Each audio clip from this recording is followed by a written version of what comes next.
नमस्कार, आप देख रहे हैं सी न्यूज भारत और मैं हूं आपके साथ ज्योति अरोड़ा। वक्त हो गया है न्यूज बुलेटिन का, तो आइए शुरू करते हैं जिलेवार खबरों का सिलसिला। बलिया में ददरी मेला के भारतेंदु हरिश्चंद्र मंच की गरिमा हुई तार-तार। भारतेंदु मंच पर अपने कला का प्रदर्शन करने आए कलाकारों के अश्लील गाने पर भड़की जनता। साहित्यिक मंच की गरिमा के अनुसार महिलाएं पुरुष रहे मौजूद। प्रमोद प्रेमी के गाने और डिम्पल सिंह के एक्शन पर लोगों के भौहें खिंचे।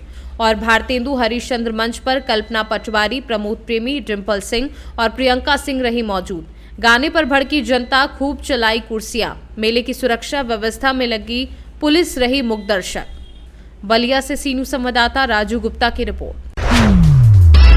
उत्तराखंड टनल हादसे के बाद धर्मगुरुओं में सरकार के प्रति गुस्सा व्याप्त है। इसी के चलते गंगोत्री धाम के तीर्थ पुरोहित सतीश सेनवाल ने सरकार को चेतावनी दी है कि सरकार उत्तराखंड की देवभूमि पर जो भी विकास करना चाहती है उसमें देवताओं की अनुमति ले और इस विषय पर धार्मिक मठों से जुड़े धर्मगुरुओं की राय के बाद ही कोई भी विकास का कार्य करना, नहीं हो तो टनल हादसे में भी बुरा और बड़ा हादसा हो सकता है।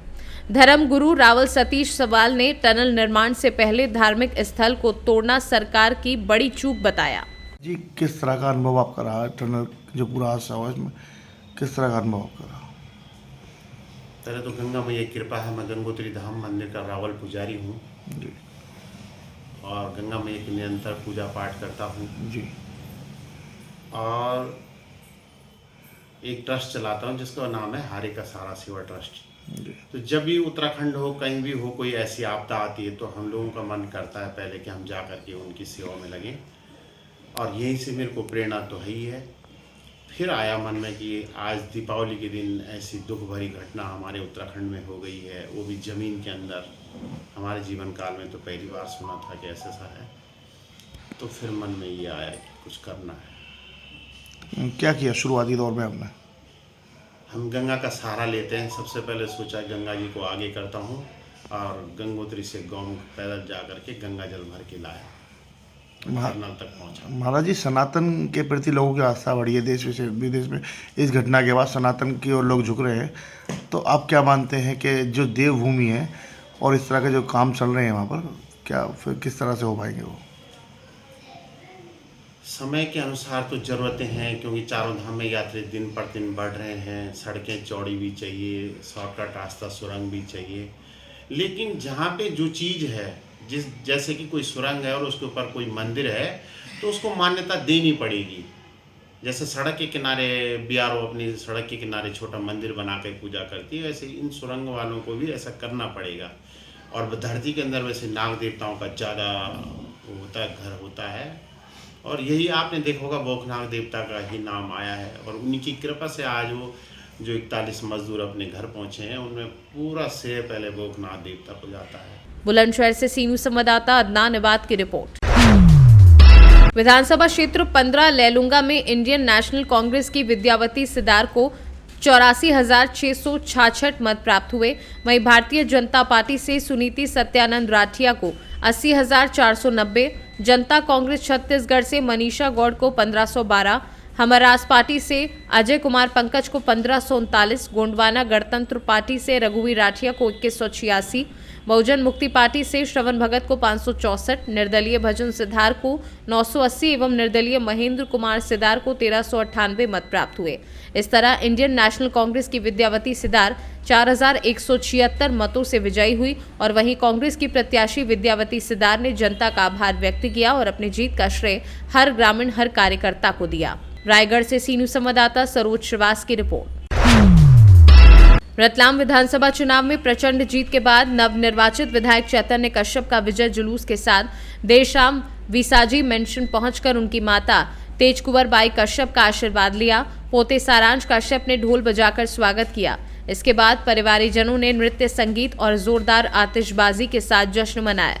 विधायक कश्यप ने धन्यवाद सभा में उपस्थित कार्यकर्ताओं को जीत का श्रेय देते हुए आत्मीय आभार माना।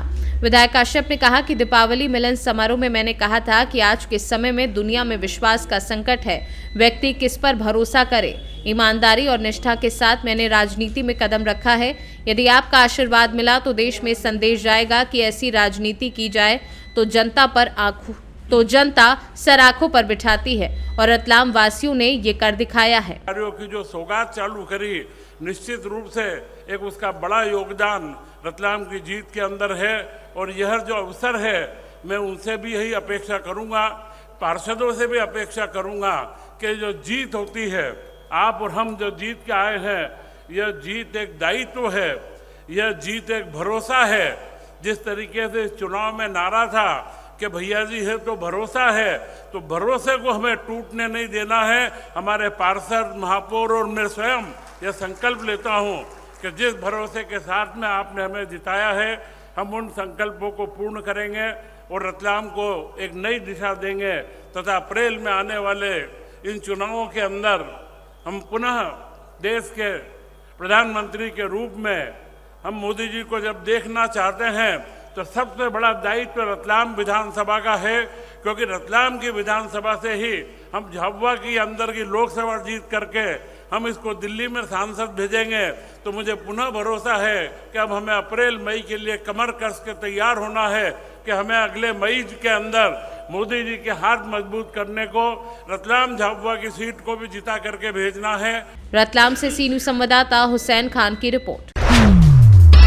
विधानसभा निर्वाचन 2023 के लिए 3 दिसंबर को बैंक नोट प्रेस परिसर स्थित केंद्रीय विद्यालय में मतगणना की गई। मतगणना के बाद विजयी प्रत्याशियों को संबंधित विधानसभा के रिटर्निंग ने निर्वाचित प्रमाण पत्र प्रदान किया।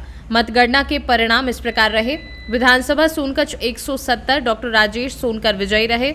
विधानसभा क्षेत्र सोनकच्छ 170 से भारतीय जनता पार्टी के प्रत्याशी डॉक्टर राजेश सोनकर विजयी रहे। भारतीय जनता पार्टी के प्रत्याशी डॉक्टर राजेश सोनकर को 1,08,869 मत प्राप्त हुए। इंडियन नेशनल कांग्रेस के प्रत्याशी सज्जन सिंह वर्मा को 83,432 मत प्राप्त हुए। बसपा के बाबूलाल चौहान को 1,914 मत प्राप्त हुए। विधानसभा देवास 171 से गायत्री राजे पवार विजयी रही। इसी तरह अन्य विधानसभाओं में भी परिणाम सामने आए। बताइए, निर्विघ्न चुनाव संपन्न हुए, सुरक्षा व्यवस्था भी काफ़ी कड़ी रही और 5 विधानसभा थी, जिला भी काफ़ी बड़ा है। अभी कलेक्टर सर ने भी बताया, आपका भी जिक्र किया, क्या कहना चाहिए?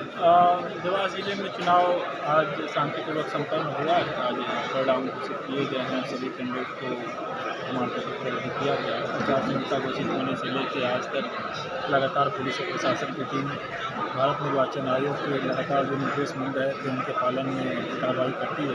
और पूरे जिले में सभी विधानसभाओं में चुनाव से पहले चुनाव पोलिंग के दिन और उसके बाद की स्थितियों में शांतिपूर्वक कार्यक्रम संपन्न हुए। आज मतगणना का एक दिन था और ये भी एक जैसे हम जानते हैं पिछले 2 माह से आचार संहिता जिस दिन लगी थी तब से चुनावी प्रक्रिया का आरंभ हुआ था। आज फाइनली 3 दिसंबर को काउंटिंग के साथ में इस चुनावी प्रक्रिया चालू हुआ है। पूरा बहुत शांतिपूर्वक है। सबसे पहले तो इस पूरे चुनाव को शांतिपूर्ण ढंग से कंडक्ट करवाने के लिए सभी शासकीय कर्मचारियों को मैं दिल से आभार करता हूँ। इसके अलावा जितने भी हमारे प्रत्याशी थे, जितने भी हमारे मीडिया के साथी थे, जितने भी विभिन्न पॉलिटिकल पार्टीज के कार्यकर्ता थे, उनके द्वारा संयम का परिचय दिया गया। शांतिपूर्वक हमारा कंडक्ट हुआ, इसके लिए भी दिल से आभार। जी सर, एक चैलेंजिंग कहीं ना कहीं टास्क था। सभी पुलिस की चाहे बात करें या शासकीय कर्मचारियों से आपने जिक्र भी किया, क्या और कहना चाहेंगे? शांतिपूर्ण और निर्विघ्न पूरा जो संपन्न हुआ और एक बड़ा टास्क भी आज कंप्लीट हुआ प्रशासन का। जैसा कि हम जानते हैं कि प्रशासन का इलेक्शन करवाना हर 5 साल में सही मायने में एक बड़ा टास्क होता है। एसपी साहब के मार्गदर्शन में शांति व्यवस्था बहुत अच्छे से संपूर्ण जिले में बनी रही। हमारी पुलिस और राजस्व के अधिकारियों का बहुत ही अच्छा समन्वय था, जिसकी वजह से कभी भी कोई कठिन परिस्थिति उत्पन्न नहीं हुई। ये यकीनन ये कहा जा सकता है कि इस टाइम जो चुनाव था ये बहुत ही सेंसिटिव था। और जैसे कि लगातार हमको बाकी जिलों से खबरें भी आ रही थी कि कुछ ना कुछ हो रहा था वहाँ पर, हम बहुत ही यहाँ पर धन्यवाद ज्ञापित करेंगे कि हमारे ज़िले में ऐसे कोई भी इंसिडेंट नहीं हुआ और बहुत शांतिपूर्ण ढंग से आज इस चुनाव का समापन हुआ। जी, थैंक यू। सोनकच्छ से सी न्यूज संवाददाता साजिद पठान की रिपोर्ट। फिलहाल इस न्यूज बुलेटिन में बस इतना ही। देश और दुनिया की बाकी खबरों के लिए आप देखते रहिए सी न्यूज भारत।